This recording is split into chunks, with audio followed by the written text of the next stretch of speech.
Hey y'all.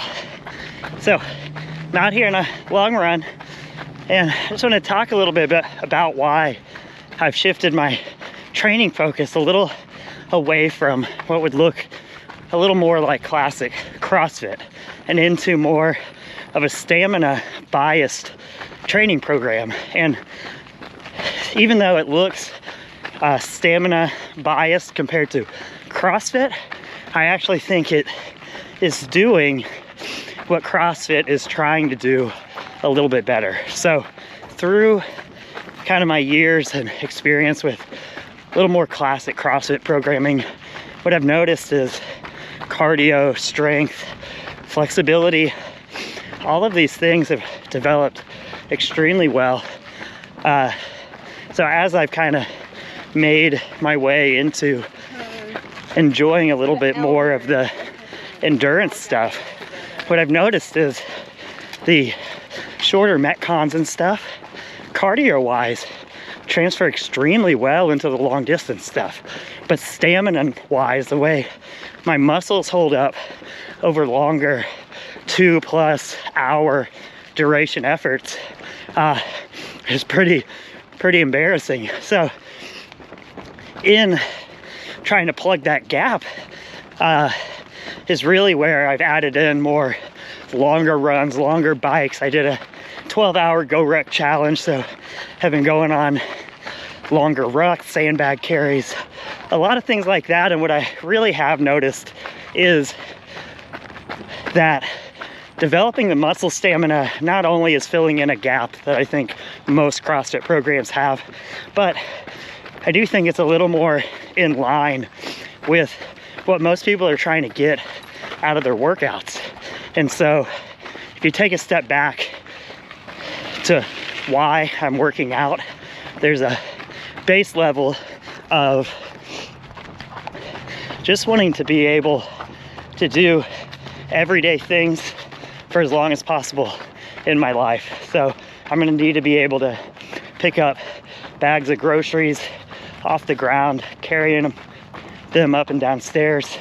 I'm gonna need to be able to put 50-pound bags in overhead bins, pick up bags of dog food or water or different things off the ground, easily get myself on and off the ground, be able to squat holding like 40 pounds in front of me, because that might be a nephew or grandkid or something, and be able to have reasonable agility and everything to play like pickup games of volleyball and other things like that. So that's kind of the baseline that I'm trying to accomplish. My goal is to fill in any gaps I might have there, but to make sure that everything I'm doing is going to maintain that for as long as possible. Because if I can do those basic things when I'm 100 years old, then my life is going to be pretty darn good. Other things are like go on long hikes, long bike rides, stuff like that. And now we're starting to get into things that look like what really cool vacations would be. We recently went on a trip, a family trip, and we did a nice hilly, long, extremely cool bike ride around a lake. For me, it was the best day ever. It was just awesome. It was challenging, so much fun. And so I want to make sure that I've got enough of a buffer of fitness where it's not just being able to do cool things in the gym. It's like, what's that for?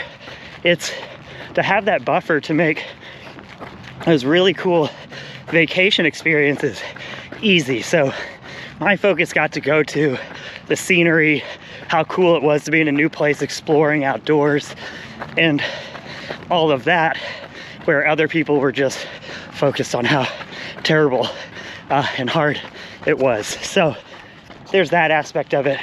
And then there's the other aspect of, I want to make sure that the foundation I'm creating for myself in the gym is a foundation that I can then specialize on top of. So what I mean by that is you're not going to be able to be game ready for everything. If you want to hike Everest, go on a week-long hiking vacation where you're having to carry maybe 80 pounds on your back, crazy stuff like that.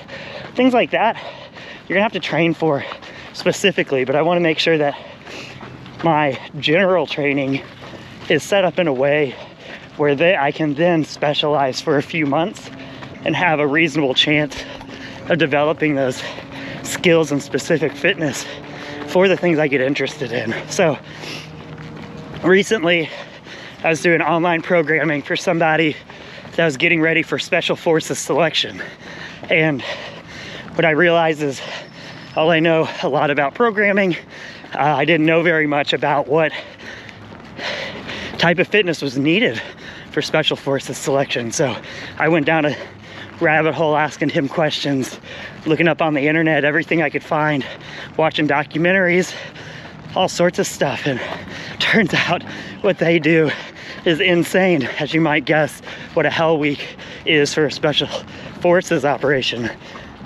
So that led me into wanting to experience something like that. And so I signed up for a 12-hour GoRuck challenge and trained for that. So I do think it was cool that my background in how I do CrossFit, focusing more on technique over everything else, but also keeping the intensity high within developing the technique. I thought it was cool that that fitness easily transferred over. But what I very quickly noticed is with the GoRuck thing, I've also done a couple Spartan races recently, is that everything was good except for my muscle stamina. And I tend to get cramps, and the way I see it, and this kind of comes from the founder of CrossFit, is you fail at the margins of your experience. And so what I've started to notice is there's not much in vacations in real life and activities that I want to do that's causing me to overreach on any other aspect of my fitness. So although I'm not the strongest athlete in the gym, I haven't run into anything that I've been interested in the real world where my strength has been limiting. So what I have run into is where my stamina has been limiting. So what I've been trying to do is balance everything out, but putting more of an emphasis on stamina work. Just as what I've started to notice is not only is that a gap in my foundation, but also when I think about all the vacations I want to go on and all the activities like Spartan races and GoRucks, and I'm right now on a run, second training run, training for a marathon. All of these kind of cool bucket list things are all very stamina based, and with a background that already has fine cardio and everything else that you need for those things, stamina is the gap I gotta plug. So that's what I'm up to. So what I recommend you do is kind of the same thought process that I just went through there, is take a second, get out of the grind of the gym, stop just doing everything in the gym because that's what you've heard other people say you should do, or you're getting caught up in whatever the trend is in powerlifting, Olympic weightlifting, CrossFit, whatever it is, and really ask yourself why you're working out and what's it all for. And in my opinion, it needs to have a minimum foundation of just life skills, the things that if you make it to 100 would make your everyday life doable and easy. That way you can focus on just enjoying life and not being limited, and then go up from there and try and make sure that you're building a foundation that will allow you to do the other things you want to do. If it's certain sports, activities, just again, opening up opportunities for yourself. And then as you come across things that interest you, you can then specialize for a few months, adding in an extra workout here or there. on top of what you're doing or in place of something you're doing to work towards that event. So right now my marathon training really just looks like what I've been doing, but I'm replacing one workout a week with one long workout. Pretty simple substitution there, and I'm gonna build it as I go because the rest of the foundation's already there. So I'll keep you updated as I go, but keep that in mind and think about why you're working out to make sure that your actual bulk of your workout program is actually helping improve your life in a significant way. Hope that helps. Talk to y'all soon.